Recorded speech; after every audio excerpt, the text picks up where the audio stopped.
अस्सलाम वालेकुम जी। उम्मीद है आप सब खैरियत से होंगे। Welcome to my YouTube channel. मेरा नाम खिज़र है। बावर्ची के नाम से एक यूट्यूब चैनल चला रहा हूँ। सोच रहा हूँ अभी टिकटॉक पे, इंस्टाग्राम पे और फेसबुक के ऊपर भी अपना चैनल बना लूँ। कोई पेज शेज बनता है सुना है मैंने। अच्छा, आज की रेसिपी पढ़ के तो आप आए हैं बीफ के तिक्के की है। पहले भी मैंने एक रेसिपी शेयर की हुई है बीफ की जूसी तिक्के की आपके साथ। उससे बिल्कुल डिफरेंट रेसिपी आज आपके लिए लेके हाजिर हो गया हूँ। कैमरा मैन है, हमारे एडिटर हैं, टीम एक रखी है छोटी सी। वो सारे कह रहे हैं कि नहीं एक और रेसिपी शेयर करें, ईद का सीज़न है तो बिकेगी, मतलब कि लोग देखेंगे। अब ये तो मुझे पता नहीं है लोग देखेंगे या नहीं, लेकिन रेसिपी ऐसी दूंगा कि आप कहेंगे कि वाकई किसी बंदे ने कोई रेसिपी दी है। सबसे पहले एक मसाला बनाना है। ये मैं नींबू निचोड़ रहा हूँ फ्रेश फ्रेश। आपने भी इसको फ्रेश ही निचोड़ने हैं, निकाल के रखना नहीं है पहले ज़्यादा। सबसे पहले एक मसाला बनाएंगे, बड़ा शानदार किस्म का मसाला है। बीफ का टिक्का है तो बीफ का टिक्का ऐसा होना चाहिए कि जब आप कुर्बानी का गोश्त लेंगे ना, तो उसका जब टिक्का बनाएंगे, दोस्तों की दावत करेंगे तो आपकी फ़िल्म होगी। आवाम कहेगी यार ये कहाँ से सीखा है, कमाल टिक्का है। ये मेरा आपसे वादा है। आपने बताना नहीं है किसी को बावर्ची को फॉलो कर रहे हैं। नहीं बताओगे नहीं तो व्यूज कैसे आएंगे उस्ताद जी, बताना है। सारों को बताना है, आगे शेयर भी करना है। अपनी फिल्म बनाने के चक्कर में ना मेरे व्यूज नहीं घटा देने। चले रेसिपी की तरफ चलते हैं, बस ये नींबू निचोड़ गए हैं। अच्छा, करना क्या है जी। बिस्मिल्लाहिर्रहमानिर्रहीम। एक फ्राइंग पैन लिया जी। सबसे पहले एक मसाला बनाने लगा हूँ। मसाला क्या बनाने लगा हूँ कि मैं उसको थोड़ा सा सेकूंगा, सेक के उसको कुटने के लिए भेज दूंगा। इतनी देर में फिर मैरिनेशन कर लेंगे। 1 किलो बीफ का टिक्का है। 1 किलो गोश्त लिया है, साफी गोश्त 1 किलो उसका वजन है। फिर बताऊंगा अभी कि गोश्त कौन सा। एक मसाला बना लेते हैं सबसे पहले। बिस्मिल्लाहिर्रहमानिर्रहीम। इसको पहले यहाँ से रिमूव करें जी। ये इसको यहाँ से रिमूव कर देते हैं। अल्लाह अकबर। हर एक चीज को ना तोल तोल के लगाएंगे ताकि ये मसाला जो है आपको समझ में आ जाए। इस रेसिपी के अंदर कुछ भी लंबा करने का है नहीं। वीडियो को थोड़ी सी लेंथ देनी है, इसलिए ज़रा तकरीर मुझे लंबी करनी पड़ेगी। अच्छा जी। बिस्मिल्लाह। इसको किया ज़ीरो, ज़ीरो हो गया जी। सबसे पहले नमक। 1 किलो टिक्के की रेसिपी है, देखिएगा। 5 ग्राम, 6 ग्राम नमक शामिल कर दिए। बिस्मिल्लाहिर्रहमानिर्रहीम।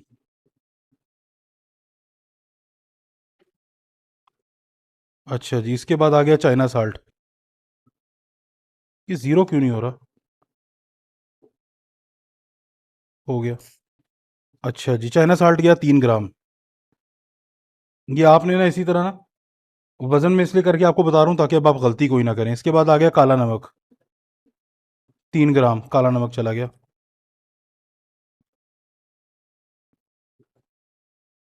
7 अदद, 1 2 3 4 5 6 7 8, 8 अदद मोटी लाल मिर्चें हैं। ये साबुत लाल मिर्चें जो मिलती हैं ना, ये हैं। काली मिर्चें हैं, हाफ टी 1 ग्राम ये है ना पहले ही। तो तकरीबन 1 ग्राम ही काली मिर्चें बनती हैं, साबुत काली मिर्च शामिल की है। इसके बाद अजवाइन है। ये मेरे ख्याल से मेरा जो है ना स्केल, ये थोड़ा सा डिस्टर्ब हो गया है। 1 ग्राम अजवाइन है। 1 ग्राम ही बन रही है ये। अच्छा जी, इसके बाद ज़ीरा है सफ़ेद। फिर ज़ीरो करेंगे। 1 ग्राम ज़ीरे का वज़न है, सफ़ेद ज़ीरा। इसके बाद है मेरे पास कबाब चीनी, लाज़मी जाएगी इसमें। ये भी तकरीबन 1 ग्राम ही बन रही है इसका। ये मेरे ख्याल से स्केल ख़राब हो गया। 1 ग्राम आ गया कबाब चीनी। तकरीबन हाफ टी स्पून, तकरीबन आप जेन में रखें, साबुत धनिया है। हाफ टी स्पून इसके अंदर जाएगी लौंग, शामिल हो गई। अच्छा जी, इसके बाद खुशबू की बारी आ गई। 1 2 3 4 5 6, 6 सब्ज़ इलायचियाँ। एक छोटा सा टुकड़ा, बिल्कुल ये देख रहे हैं, जावित्री का है, बिल्कुल छोटा सा टुकड़ा है, शामिल कर दिया। और ये बिल्कुल छोटा सा टुकड़ा एक जायफल ली है, उसको भी बीच में से 2 पीस कर दिए, जायफल शामिल कर दी। जितना आपने सफ़ेद ज़ीरा शामिल किया उतना ही काला ज़ीरा शामिल करेंगे। ये खुशबू के लिए जा रहा है, सफ़ेद ज़ीरा बॉडी के लिए डाला है। कसूरी मेथी है, हाफ टी स्पून शामिल कर देंगे। ये मोटी इलायची का दाना है। मोटी इलायची को ऊपर से निकाल लिया। 3 मोटी इलायचियाँ मैंने ली थी, उसको निकाल के जो उसके अंदर से दाना निकला है वो है। 3 मैंने गिनती करके ली हुई हैं, ट्रस्ट मी। शामिल कर दिया। अच्छा जी, ये हमारा हो गया गरम मसाला। इसका गरम मसाला क्या, टिक्के का मसाला, एक बेसिक। इसके अंदर मैं लाल पिसी हुई मिर्च शामिल नहीं करूंगा। अगर आपने लाल पिसी हुई मिर्च शामिल करनी है तो फिर उसके अंदर से ये साबुत मिर्च निकाल देनी है। मैंने तीखेपन के लिए इसके अंदर लाल पिसी हुई मिर्च शामिल की है, काली मिर्च शामिल की है, दोनों से तीखापन ले रहा हूँ। एक तीसरी मिर्च मैंने अभी हरी इसके अंदर शामिल करनी है, वो मैं मीट को मैरिनेट करूंगा तब लगाऊंगा। ये मेरे पास इसका मसाला आ गया टिक्के का। इसको यहाँ पे ड्राई रोस्ट करूंगा तकरीबन ना डेढ़ 1 डेढ़ मिनट 2 मिनट ये लेगा। यहाँ से इसको मैंने नमक लगाया हुआ है तो ये थोड़ा सा टाइम दे देगा मुझे। इसको गर्म होने का, सिकने का टाइम मिल जाएगा। अगर मैं इसको नमक यहाँ पे ना डालता ना इसके अंदर, तो फिर इसको सिकने का टाइम ना मिलता। एक बात। दूसरी बात ये कि ये वो रेसिपी है जिसके अंदर आप चाइना साल्ट स्किप कर सकते हैं। ठीक है, मैंने असल में रेसिपी शेयर करनी होती है उन लोगों के लिए जिन्होंने कमर्शियली बेचना भी है। कमर्शियली इस रेसिपी के अंदर चाइना साल्ट जाता है। अगर आप घर में बना रहे हैं, if you want to skip China salt, तो आप इसको बिल्कुल बेफिक्र होकर स्किप कर दें। फिर आपने करना ये है कि जब चाइना साल्ट इसको स्किप करेंगे ना, मामूली सी आपने वो चिकन पाउडर जो होता है ना वो लगा देना हल्का सा। उससे भी जो चाइना साल्ट का काम है ना फ्लेवर्स को उठाना, तो चिकन पाउडर भी जो है वो फ्लेवर्स को उठा देगा थोड़ा सा। और कनौर कंपनी का मिले तो ज़्यादा बेहतर है चिकन पाउडर। बस इसको भी 1 से 1.5 मिनट में सेकूंगा। क्यों? इसके अंदर नमक है, तो इसको मुझे वॉल्यूम यहाँ पे मौजूद है, ये देखें। नमक, चाइना साल्ट और काला नमक इसके अंदर डाला है ना, तो यहाँ वॉल्यूम है। इसको अच्छे तरीके से ड्राई रोस्ट होने का टाइम मिल जाएगा मसाले को। तो मैं बस इसको सेक लूँ, फिर मैं आपसे मिलता हूँ। तकरीबन 2 से 2.5 मिनट लगे इसको ड्राई रोस्ट करने में मुझे। असल में ना पता कहाँ से लगेगा, अगर कैमरामैन करीब से दिखा सके ना, तो ये धनिए का जो कलर है ना ये चेंज हो जाएगा। जब ये धनिए का कलर चेंज होगा और ये जीरे का चटकने की आवाज़ आपको हल्की फुल्की आएगी ना, तो बस आपका काम हो गया। इसमें आपने जिस तरह घी के अंदर लौंग चिटक दी है उसका इंतजार नहीं करना। बस ये धनिया ने अपना कलर चेंज किया, आपका जो मसाला है वो भुन चुका है। That's it. अब इसकी इतना वॉल्यूम नहीं है कि इसको मैं मिक्सी में पीस सकूं। 4 5 6 मिनट लगेंगे इसको हम इसके अंदर चटुवटे के अंदर, या इसको आप बोल दें मुसली, या इसको आप बोल दें जी lingerie, whatever you want to say, you can, it's your lingerie, जो कहना है कहो। अच्छा, इसको भी पीसेंगे जितनी देर में ये पिसती है, बल्कि इसको मैं पीसने के लिए पीछे भेजता हूँ। मैं इतनी देर में ना मीट की आपसे डिस्कशन कर लेता हूँ, ठीक है? 2 मिनट बाद मिलते हैं आपसे। अच्छा जी, ये 1 किलो गोश्त मैंने लिया है, ये बीफ का गोश्त है, ठीक है? इसका कलर देखें। ये मैंने बेसिकली बैड़ी की छोटी बैड़ी है उसकी बत्ती ली है, अंडरकट ली है। टिक्का जो आपने भी बनाना है ना वो अंडरकट का कोशिश करनी है। मुझे पता है ईद के ऊपर डिफरेंट जगहों से 2 से 4 आपस में इधर उधर से 2 किलो एक ले आया, 2 किलो एक ले आया गोश्त, तो फिर बनाते हैं, उसकी मैं आपसे बात करता हूँ आगे। लेकिन आइडियली अगर आपके पास ये अंडरकट का मीट है ना अवेलेबल, रॉड जिसको बत्ती का गोश्त भी बोलते हैं, अंडरकट भी बोलते हैं, टेंडर लाइन भी बोलते हैं, उसका रॉड अवेलेबल है, तो मतलब आइडियल आपके लिए यही है कि आप ये वाला मीट यूज करें। पहली बात, ये 1 किलो गोश्त है। उसके बाद दूसरी बात यह है कि इसका ड्राई होना बड़ा जरूरी है। जितना ये गोश्त ड्राई होगा उतना ही अच्छा है। सबसे पहला काम इसके साथ क्या करना है, 2 दफा मैरिनेट होगा। बीफ है, 2 दफा मैरिनेट होगा, ये बात याद रखिएगा, एक मैरिनेशन से काम नहीं चलेगा। 1 किलो गोश्त है, गोश्त को अच्छे तरीके से वॉश किया। इसका कलर आप देखने ऐसा लग रहा है चिकन है, इसको इतना मैंने धोया। इसको वॉश करें, कोई इसका टेस्ट नहीं निकलेगा। जो आपको कहता है जिसको धोने से इसका ब्लड निकलता है उसका टेस्ट निकल जाता है, उसको कहें भाई आपकी मेहरबानी है, आप अपनी जो साइंस है अपने पास रखें। ये 1 किलो गोश्त है, इसकी बोटी, अच्छा हाँ, मैंने बोटी की है थोड़ी सी बड़े साइज की। क्यों? क्योंकि ये मेरे पास अंडरकट का मीट है। अगर मेरे पास दूसरा गोश्त होता, कोई और कोई रान से निकाला होता, दस्ती से, या कोई और गोश्त होता, फिर मैं इसकी इतनी बड़ी बोटी ना करता। वो मैं आपको बताता हूँ, उसके बारे में भी डिस्कशन करता हूँ, दूसरे गोश्त के बारे में भी, और मैं उसकी एक अलग रेसिपी भी दूंगा आपको टिक्के की, कि उस टिक्के को, दूसरे हिस्से के गोश्त को, उसको कैसे बनाना है और कैसे खिलाना है। क्योंकि मेन इशू जो आता है ना इसके अंदर, बीफ के अंदर, वो यही आता है कि हमारे पास जो है वो टिक्का जो है गलता नहीं है, या ऊपर से जल जाता है और अंदर से गला हुआ नहीं होता। तो वो मैं आपसे डिस्कस कर लूंगा। सबसे पहला काम ये करना है कि ये 1 किलो गोश्त है मेरे पास, ठीक है? यहाँ पे आ जाए जरा, आपको जरा तसल्ली से नजर आ जाएगा। कैमरामैन असल में 2 कैमरे लगे हुए हैं ना, 2 जगहों से हम शूट कर रहे हैं, बड़ी मेहनत कर रहे हैं। तो ये वाला जो है ना आपको कैमरा जरा करीब से दिखा देगा। ये 1 किलो गोश्त है, बोटी का साइज देख लें, एक दफा दोबारा दिखा रहा हूँ। ये बड़ी बोटी मैंने काटी है, बहुत बड़ी भी नहीं लेकिन बड़ी है।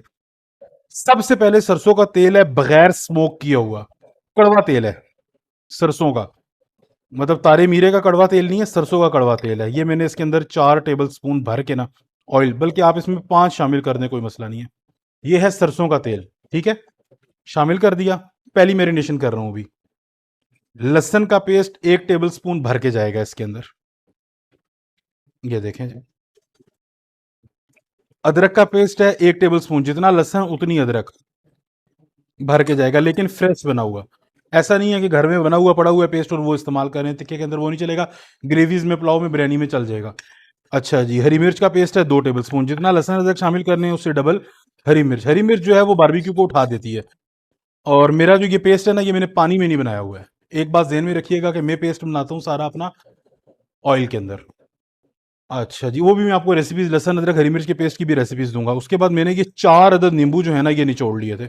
ये 4 नींबू हैं मैंने निचोड़े हुए, ये तकरीबन 2 ढाई टेबल स्पून बन जाएगा ये भी, ये नींबू इसके अंदर। अच्छा जी, और इसके अंदर अभी फिल वक्त के लिए कुछ भी नहीं जाएगा।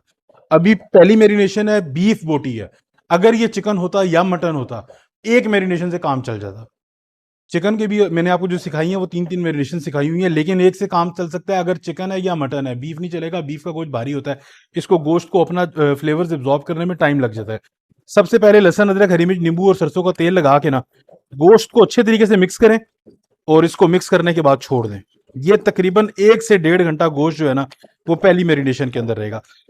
मीट की जितनी स्मेल है, लहसुन अदरक इसकी स्मेल को खींच लेगा, नींबू इसके मसाम को खोलेगा, इसको गलाएगा, और जो शार्पनेस है ना सरसों के तेल की, जो वो काम करेगी वो कुछ भी नहीं करेगा। और इंशाल्लाह ताला आपको इसका रिजल्ट पता चलेगा। मैंने पहले भी आपसे रेसिपी शेयर की हुई है, वो भी बड़ी कमाल की रेसिपी है, लेकिन ये रेसिपी जो मैं आपसे शेयर कर रहा हूँ ये मैं अपने इवेंट्स के ऊपर ये रेसिपी बेचता हूँ। मैंने परसों एक इवेंट करना है, उसके लिए भी मैंने मैरिनेट करनी है, ये यही रेसिपी लगाऊंगा मैं उसको भी।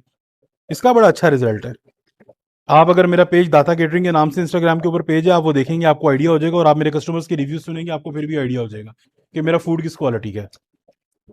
दाता केटरिंग, DAATSPACATERING, दाता केटरिंग, ये सर्च करें इंस्टाग्राम के ऊपर, देखें। वेडिंग इवेंट्स हो गए, कॉर्पोरेट इवेंट्स हो गए, बर्थडे के इवेंट्स हो गए, गेट टुगेदर्स हो गए, फैमिली फंक्शंस हो गए, सब के ऊपर हम फूड सप्लाई करते हैं। मेरी बड़ी बहुत अच्छी और बहुत बड़ी टीम है। मैं आपकी अपने शेफ से भी मुलाकात करवाऊंगा अपने यूट्यूब फैमिली की इंशाल्लाह ताला। सारे शेफ से आपको जो जो रेसिपीज चाहिए हुआ करेंगे इंशाल्लाह ताला आपको मिलेंगी। और जो लोग अपना बिजनेस कर रहे हैं, चाहे केटरिंग कर रहे हैं, चाहे रेस्टोरेंट्स कर रहे हैं, चाहे आप लोग होम कुकिंग कर रहे हैं, घर से खाना बना के लंच बॉक्सेस भेज रहे हैं, बिल्कुल बगैर किसी डाउट के आप रेसिपीज को फॉलो करें। मेरी रेसिपी के अंदर कोई किसी किस्म की कोई चीटिंग नहीं मिलेगी इंशाल्लाह अल्लाह ताला के हुक्म से। आपको अगर कोई चीटिंग मिले, आप बनाएं, आपका फूड का रिजल्ट ठीक ना है, मैं जिम्मेदार हूँ मुकम्मल। अच्छा जी, इसको मैंने कर लिया जी अच्छे तरीके से मैरिनेट। ये देखें, इस गोश्त को जो है ना यहाँ पे मैं 1 से 1.5 घंटा तो मिनिमम छोड़ूंगा। क्यों? लहसुन अदरक ने इसके एंजाइम को तोड़ना है, इसके जो मीट का जो प्रोटीन है ना इसको तोड़ना है। लहसुन अदरक हो गया, नींबू हो गया, और इसके बाद हरी मिर्च ने तो इसके टेस्ट को उठाना है, लेकिन जो सरसों का तेल है, लहसुन अदरक इसकी स्मेल को खत्म करेगा, नींबू इसको तोड़ेगा, और सरसों के तेल की जो शार्पनेस है ना जो इस मीट के अंदर जाएगी वो नेक्स्ट लेवल होगी। अब इंशाल्लाह ताला 1.5 से 2 घंटे बाद आपसे मुलाकात करते हैं, या चलें अगर आपको बहुत कम भी टाइम दूं ना तो 1 घंटा, इससे नीचे नहीं, और वो भी अंडरकट की सूरत में। अगर गोश्त दूसरा है आपका तो फिर तो 2 घंटे कहीं नहीं गए, पहली मैरिनेशन ले जाएगी। मिलते हैं 1 घंटे बाद इंशाल्लाह। अच्छा जी, 1.5 घंटे का वक्त गुजर चुका है। मैंने इसको जो है ना मीट को, ये मैंने छोड़ दिया था फ्रिज के अंदर, ये थोड़ा सा ठंडा हो गया। इतना ज्यादा तो नहीं, फ्रीजर के अंदर ही रखना है इसको, फ्रिज में रखना है, लेकिन ये थोड़ा ठंडा है, चिल्ड है, ठीक है। अब एक मैरिनेशन तैयार करनी है। इसकी फाइनल मैरिनेशन जो है इस मीट की क्या है, ये मेरे पास हंग कर्ड है। हंग कर्ड बोले तो लटका हुआ दही, ग्रीक कर्ड, टंगा हुआ दही। इसको एक मलमल के कपड़े के अंदर मैंने 200 ग्राम दही को डाला और इसको छोड़ दिया फ्रिज के अंदर, जाली के साथ टांग के ना नीचे प्लेट रख दी। उसके अंदर से दही का जो पानी था ना वो निचड़ गया। ये पूरा निचड़ सकता है, ये इसके अंदर हल्का हल्का आपको थोड़ा बहुत पानी नजर आ रहा होगा, मुझे वो पानी चाहिए, उससे गोश्त को टेंडर होने में मदद मिलेगी। बेसिकली आपको पता है दही जो है ये एसिड है, तो ये एसिड मुझे चाहिए अपने मीट को टेंडर करने के लिए, इसलिए मैंने सारा पानी नहीं निकाला। लेकिन मैंने पानी इसका निकाला क्यों? क्योंकि मुझे अपनी मैरिनेशन बहुत ज़्यादा पतली नहीं चाहिए। एक बात, ये 200 ग्राम दही था, इसको मैंने टांगा था, ठीक है। अब आप ये देखें, 1 टेबल स्पून, 2 टेबल स्पून, तकरीबन ये 4 टेबल स्पून ना भर के अगर मैं रखूँ ना तो तकरीबन 3.5-4 टेबल स्पून बन रहा है दही। इससे ज्यादा दही नहीं डालना। जो तिक्का आपका जलता है ना उसके ऊपर, बारबेक्यू ग्रिल के ऊपर, वो इस वजह से जलता है कि आप दही की क्वांटिटी ज्यादा कर देते हैं। दही की क्वांटिटी ज्यादा नहीं करनी। ये वो मसाला है, ये देखें, ये वो मसाला है जो मैंने अभी पीसा है। इस मसाले को एक दफा ना आप कच्चा, मैंने कच्चा खा के देखा है और बाखुदा खा के देखा है, तो इसको आप एक दफा कच्चा भी जरा ट्राई कीजिएगा, हल्का सा जुबान पे रख के, आपको मसाले का फ्लेवर पता चल जाएगा। अब मैं इसको ना, ये देखें, ये टेबल स्पून है, 1, 2 और तकरीबन 3 टेबल स्पून ये मसाला मैंने इसके अंदर शामिल कर दिया। नमक मिर्च आप एक दफ़ा जब फाइनल मैरिनेशन में इसको प्रिपेयर करूंगा ना मुकम्मल, उसके बाद नमक मिर्च इसका दोबारा एक दफ़ा चेक करेंगे। अच्छा जी, ये मसाले तक बात आपको समझ आ गई होगी। इसके बाद ये मेरे पास यहाँ पे है mustard paste, French mustard paste है, अमेरिकन गार्डन कंपनी का मैं यूज़ करता हूँ। आपने जो करना हो वो देख लीजिएगा। ये ½ टी स्पून मैं इसके अंदर शामिल कर रहा हूँ बस। इसको ज़्यादा शामिल नहीं करना है, क्यों? क्योंकि मैंने कसूरी मेथी भी शामिल की हुई है और मैंने सरसों का तेल भी शामिल किया हुआ है। पूरी रेसिपी को जिस तरीके से लेके चल रहा हूँ वो रेसिपी इसी तरह डिज़ाइन हुई हुई है। रेसिपी को चेंज नहीं करना है, इसके ऊपर नीचे मसालों को नहीं कर देना। ये हल्दी है, हल्दी ½ टी स्पून से भी कम है, शामिल कर देंगे। एंटीबैक्टीरियल है और बहुत अच्छी है। अजवाइन को और हल्दी को नहीं भूलना है। ये मेरे पास फूड कलर है, एशिया कंपनी का फूड कलर यूज़ करते हैं हम। आप भी अगर कमर्शियली बेच रहे हैं तो वही आप यूज़ करेंगे। ये फूड कलर आपने अपने हिसाब से शामिल कर देना। मैंने इसको ना कलर जो दूंगा, आपने फूड कलर की क्वांटिटी नहीं देखनी, आपने फूड का कलर देखना है, मीट का कलर देखना है, मसाले का कलर देखना है कि मैं मसाले को कलर क्या लेके आ रहा हूँ। ठीक है। इसके बाद ये मेरे पास हाफ टी स्पून नारियल बरादा है। बेसिकली ये मेरा होल्डर है, मसाले को गोश्त के ऊपर होल्ड करेगा। ये मेरा होल्डर है। इसके अंदर रेसिपी में कहीं पे होल्डर यूज किया जाता है बेसन, कहीं पे कॉर्नफ्लोर आता है, कहीं पे मैदा आता है, कहीं पे मसाले के अंदर से जो पानी निकालते हैं उसके बाद उसको एज अ होल्डर, साबुत धनिया जिसको पीसते हैं ना, धनिया को एज अ होल्डर यूज करते हैं। मैं यहाँ पे as a holder half teaspoon use कर रहा हूँ इसको, नारियल बरादे को। इसको ज्यादा क्वांटिटी नहीं करनी है वरना मिठास ले आएगा। थोड़ा सा बाकी मैंने उसके अंदर सरसों का तेल डाला हुआ है, 1 टेबल स्पून सरसों का तेल यहाँ भी डालूंगा, सिर्फ मसालों को इवन आउट करने के लिए। मसाला सारा जो है वो इवन हो जाएगा सरसों के तेल से। बस अभी इसको यहाँ पे ये देखें, ये एक गाढ़ा पेस्ट बनेगा। इसने चम्मच से बनना कोई नहीं है, हाथ लगाने पड़ने हैं मुझे, मैंने ग्लव पहना हुआ इसीलिए। यहाँ पे जरा मसालों को जो है वो एक गाढ़ा पेस्ट बनेगा, उससे नहीं घबराना। मैंने ये पानी सारा निकाला है। दूसरा, इसके अंदर नारियल बरादा है ना, तो नारियल बरादा भी इसको जो है वो अ, पतला नहीं होने देगा। बरादा जो है वो पानी चूस लेता है। अच्छा जी, ये देखें, ये एक गाढ़ा सा पेस्ट तैयार हो गया। इससे घबराना नहीं है, पेस्ट गाढ़ा होना चाहिए। अगर आप इससे घबरा जाएंगे तो ये आगे उसके अंदर लहसुन अदरक का पेस्ट लगा हुआ है ना, गोश्त का मीट का पानी छुड़वाया हुआ है उसने। अभी अगली कहानी भी मैंने आपको समझानी है, वो भी जरा साथ रहिएगा, वीडियो स्किप ना कीजिएगा यहाँ पे। अगर वाकई बारबेक्यू बनाना सीखना है तो वीडियो को स्किप नहीं करना इधर, बिल्कुल भी यहाँ से नहीं करना, पीछे से अगर करते हुए आए हैं तब भी ठीक है। अब मेरी बात सुने, ये मिक्स हो गया मसाला। इस मसाले को उठा के इस गोश्त के अंदर नहीं डालना, इस गोश्त को उठा के इस मसाले के अंदर डालना है। बस बात समझिएगा। जितना इसके अंदर नीचे सामान रह जाएगा वो आपके किसी काम का नहीं है। ये सारा नीचे डाइल्यूटेड वाटर है। ये इतनी ज्यादा क्वांटिटी के अंदर जो ऑयल नजर आ रहा है, ऑयल मैंने इसके अंदर 5 टेबल स्पून टोटल डाला हुआ है। ये ऑयल नहीं है, इसके अंदर पानी, गोश्त ने अपना पानी, 1.5 घंटा इसको मैरिनेट किया क्यों है मैंने, मैंने इसकी एक मैरिनेशन क्यों नहीं की। ये लहसन अदरक हरी मिर्च नींबू तेल डाल के मैं इधर ही यहीं पे पूरा कर देता इसको, यहाँ क्यों नहीं किया मैंने पूरा। मसला ये था कि यहाँ पे गोश्त ने पानी छोड़ना था और मैंने वो पानी छुड़वाना है उसका। वो गोश्त ने जो अपना पानी अब छोड़ा है ना, वो डाइल्यूटेड वाटर है, उससे फ्लेवर्स निकल जाते हैं सारे, और मुझे वो वाला पानी इसके अंदर नहीं चाहिए। अब मैं यहां से गोश्त को उठाऊंगा, जो इसके साथ लगा हुआ है ना सामान वो लगा रहे, लेकिन जो नीचे उसके अंदर बाउल के अंदर है उसको छोड़ दें आप। ये देखें, यहां से गोश्त को उठाया, हल्का सा इसको पानी इसका छुड़वाया इसके अंदर। ये देखें, थोड़ा सा इसको हल्का सा प्रेस किया, जो पानी छोड़ता है छोड़े इसके अंदर।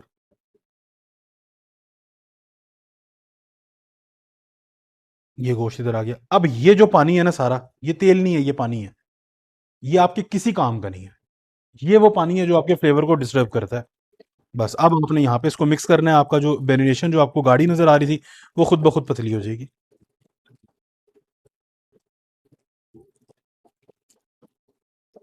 यहीं पे अभी हम नमक मिर्च इसको अच्छे तरीके से मिक्स करेंगे और उसके बाद चेक कर लेंगे हमारे तिक्के की नमक मिर्च सब कुछ।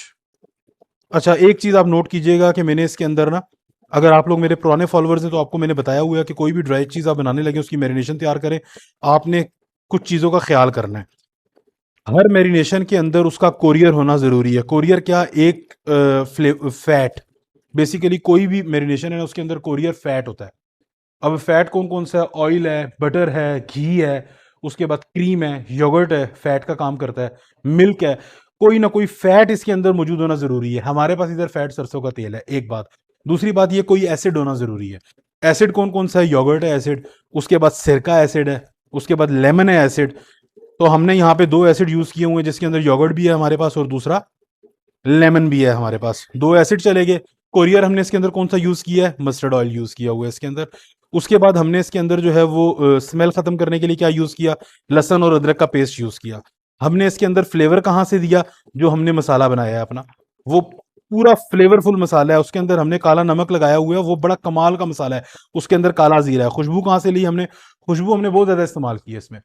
सब्ज इलायची का पाउडर इस्तेमाल किया इसके अंदर हमने, सब्ज इलायची मतलब हमने इस्तेमाल की है, मोटी इलायची का दाना इस्तेमाल किया, काला जीरा इस्तेमाल किया, जायफल है, जलवतरी है, कसूरी मेथी है। 6 किस्म की सिर्फ खुशबू इसके अंदर डाली हुई है मैंने। ये ऐसा अरोमा होगा इसका, इस तिक्के का। अभी आप इस मसाले का जो कलर है वो देख रहे हैं, इसका कलर बता रहा है कि इसने क्या चीज बनना है इंशाल्लाह अज़्ज़ वजल। इसको अच्छे तरीके से रब करेंगे ताकि ये मसाला सारा इवन आउट हो जाए। अब मैं इसको, एक बात आपसे मैंने डिस्कस करनी थी जो मैं बीच में बात करते करते भूल गया, मैंने इसके अंदर कोई टेंडराइजर नहीं लगाया। हर मसाले के अंदर कोई ना कोई टेंडराइजर होना चाहिए। पपीते का पेस्ट लगता है, कचरी लगती है, गोश्त गलाने वाला पाउडर आता है, आजकल मीट टेंडराइजर आते हैं बाजार से मिलते हैं, उसके बाद इसके अंदर वो लगता है गोश्त गलाने वाला पाउडर है, पपीता लगता है, दूसरा वो पाइनएप्पल लगता है इसके अंदर। ये टेंडराइजर्स हैं सारे। तो मैंने इसके अंदर कुछ नहीं लगाया, ना कचरी लगाई, ना पपीता लगाया, ना डिस्प्रिन की गोलियां लोग फेंक रहे होते हैं। मैंने इसके अंदर क्यों नहीं लगाया? क्यों? मैंने इसको 24 घंटे के लिए मैरिनेट करना है। मैंने इसको नेचुरल टेंडराइजर से गलाना है गोश्त। एक बात यह है कि मेरा गोश्त जो है वो है अंडरकट का, वो वैसे भी गल जाएगा, मुझे ज्यादा परेशानी नहीं होगी। लेकिन अगर मैं दूसरा मीट भी बना रहा हूं तो भी मेरे पास अगर 24 आवर्स हैं, और मैं आपको वो रेसिपी आपसे शेयर करूंगा, मैं आपसे उधर डिस्कस करूंगा उसको। मैंने अभी भी इसको 24 घंटे के लिए मैरिनेट करना है। मेरा लहसन काम करेगा टेंडराइजर का, मेरा अदरक काम करेगा टेंडराइजर का, हरी मिर्च काम करेगी। ये नेचुरल टेंडराइजर्स हैं, ये इसको गलाएंगे गोश्त को। नींबू है, एसिड है, काटेगा प्रोटीन को। बेसिकली तो हमने प्रोटीन को तोड़ना है इसको गलाने के लिए। प्रोटीन टूटे, ये टाइम चाहिए उसको। आपने इसको यहीं मसाला लगाया, यहीं पे सेकना है ना, तो फिर ये काम नहीं करेगा। अच्छा रिजल्ट चाहिए, इसको टाइम दिया। अब मैं इसको 24 घंटे के लिए देखें, इसका कलर आपको बता रहे हैं। हाँ, मेन चीज रह गई, 1 टेबल स्पून जब इसको मिक्स कर लेना तो ऊपर से इसके ऊपर लगेगा धनिए की डंडी, सब्ज धनिए की डंडी है, फ्रेश है बिल्कुल। ये गेम चेंजर है जी। इस रेसिपी का गेम चेंजर अगर आपसे कोई देखे ना इसमें क्या है, तो गेम चेंजर सब्ज धनिए की डंडी है। 24 घंटे के अंदर जो ये काम करेगी कोई भी नहीं करेगा। अब देखें जी, ये हो गया हमारा बीफ बड़े अच्छे तरीके से मैरिनेट। कल मुलाकात करेंगे इंशाल्लाह ताला, और इस बीफ के साथ आपके साथ, और इसको खाएंगे, आपको बताएंगे इसका रिजल्ट क्या है। और इसका एक प्रोसीजर अभी रहता है, लेकिन वो कल होना है ऑब्वियसली। तो इंशाल्लाह सुबह मुलाकात हो, सुबह तो नहीं, कल रात को मुलाकात होगी। अब कल इवेंट है, ज़रा अपना ख्याल रखिएगा। अल्लाह हाफिज़। The next day. 48 घंटे बाद आपसे मुलाकात हो रही है। 24 घंटे के लिए इसको मैरिनेट करने के लिए रखा था, काम में फंस गए, तो कल वीडियो शूट ही नहीं कर सके। अब आपसे 48 घंटे बाद मुलाकात हो रही है, ठीक है ना। टिक्के की हालत ये है कि टिक्का यहाँ पे गला हुआ है, उसके ऊपर बारबेक्यू की मैंने जो है ना अंगीठी जलाई है, उसके ऊपर सिर्फ टिक्के को मैंने कलर देना है बस।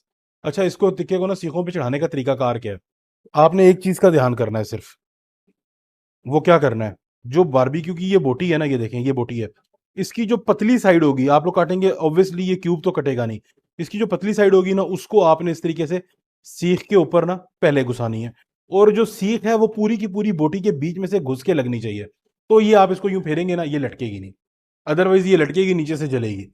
अब इस तरीके से इसको जोड़ के आपने चढ़ाना है बोटी को। बाज लोग, आपको मैंने कुछ रेसिपीज देखी हैं यूट्यूब के ऊपर, जब मैं रेसिपी लगाता हूँ ना तो पहले मैं देख भी लेता हूँ कि यूट्यूब के ऊपर क्या मवाद मौजूद है, तो अगर तो जरूरत हो फिर वो रेसिपी बनाई जाए। बास शेफ्स ने इसके अंदर ये बताया हुआ है कि इन बोटियों के बीच में गैप छोड़ना है, कभी भी नहीं छोड़ना, बोटी सूख जाएगी। बोटी सूखेगी और सुकड़ जाएगी, पानी सारा रिलीज कर देगी। ये बोटी एक दूसरे की हीट से, एक दूसरे के टेम्परेचर से दरमियान में पक जाएगी। ये बड़ी गलत फहमी है, जो लोग नहीं करते काम उनको इस बात का आइडिया नहीं होता ना। हमारा एक्चुअली, और ये मेरा कोई क्लेम नहीं है, ये मैं कोई बड़ी बात नहीं कर रहा हूँ, हमारा काम ही यही है। रोज हमने उठना है, टिक्का पकाना है, जाके बेचना है रोज। अभी इस वक्त भी अल्हम्दुलिल्लाह बैरिया फेज 8 के अंदर एक इवेंट लगा हुआ है, वहां लड़के खाना पका रहे हैं। हमारा काम ही यही है। इसलिए जो बात मैं आपको बताता हूँ अपनी रेसिपीज के बारे में, जो चीज़ मुझे नहीं पता होगी वो मैं आपको बता दूंगा कि भाई सर्च कर लें इसको। अपनी रेसिपीज के बारे में जो बात मैं बताता हूँ वो मैं आपको तजर्बे की बुनियाद पे बताता हूँ, कि मुझे 16 साल हो गए हैं काम करते हुए। ये देखें, इस तरीके से आप इस सीख को चढ़ाएंगे ना, ये बोटी कहीं पे भी नहीं जाएगी। अब ये मैं सारी सीखें चढ़ा लूँ, उसके बाद आपसे मिलता हूँ।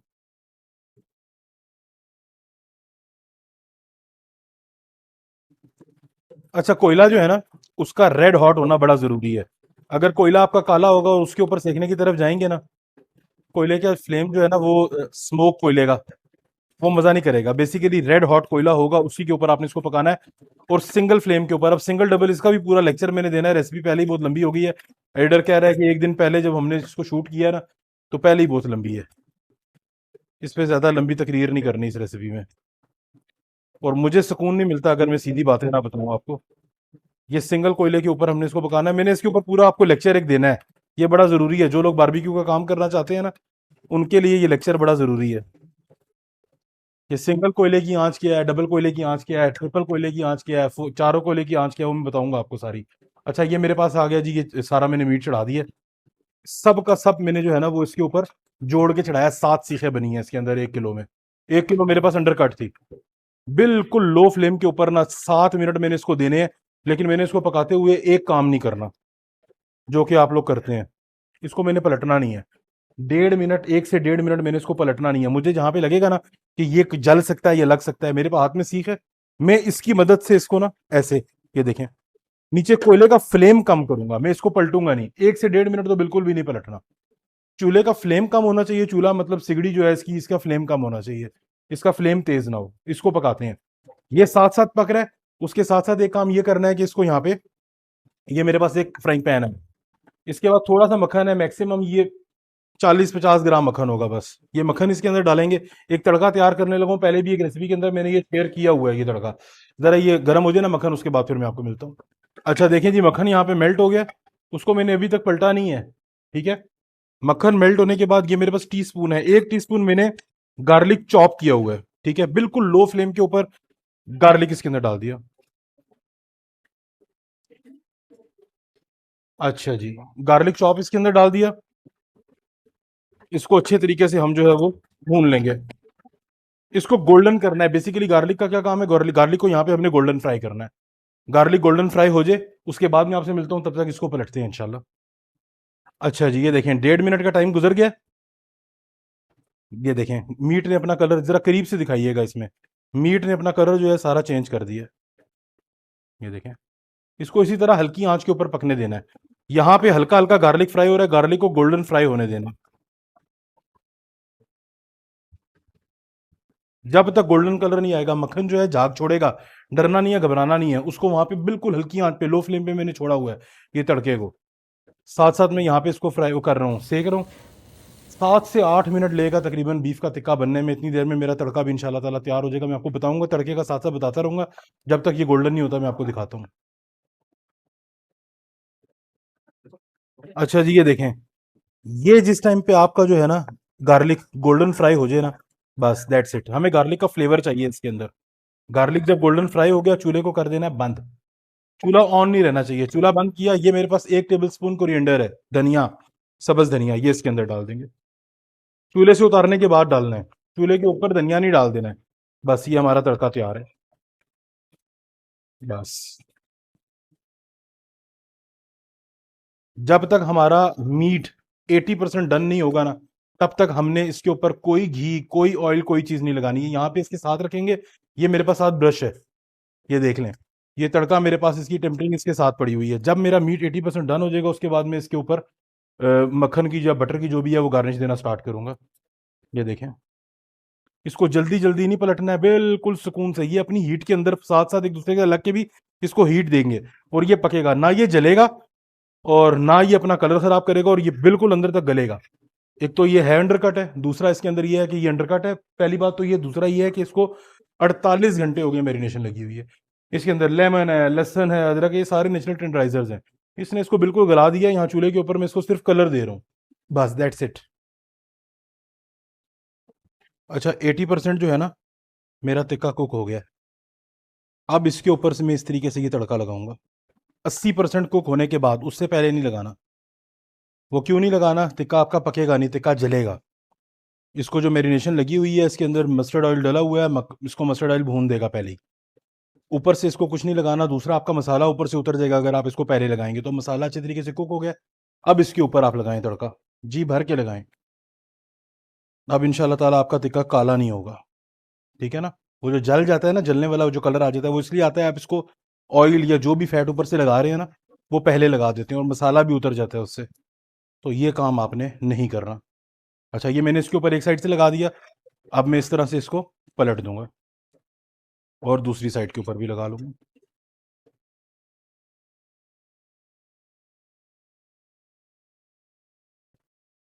बीफ टिक्का इज रेडी, अल्हम्दुलिल्लाह। Look at the colour of our beef juicy tikkas. Juice गिरता हुआ नजर आ रहा है, फैट है, मक्खन है। बिस्मिल्लाहिर्रहमानिर्रहीम। सबसे पहले यहाँ से आगे वाली बोटी को पीछे की तरफ, क्या समझ आई, फिर पीछे वाली बोटी को आगे की तरफ।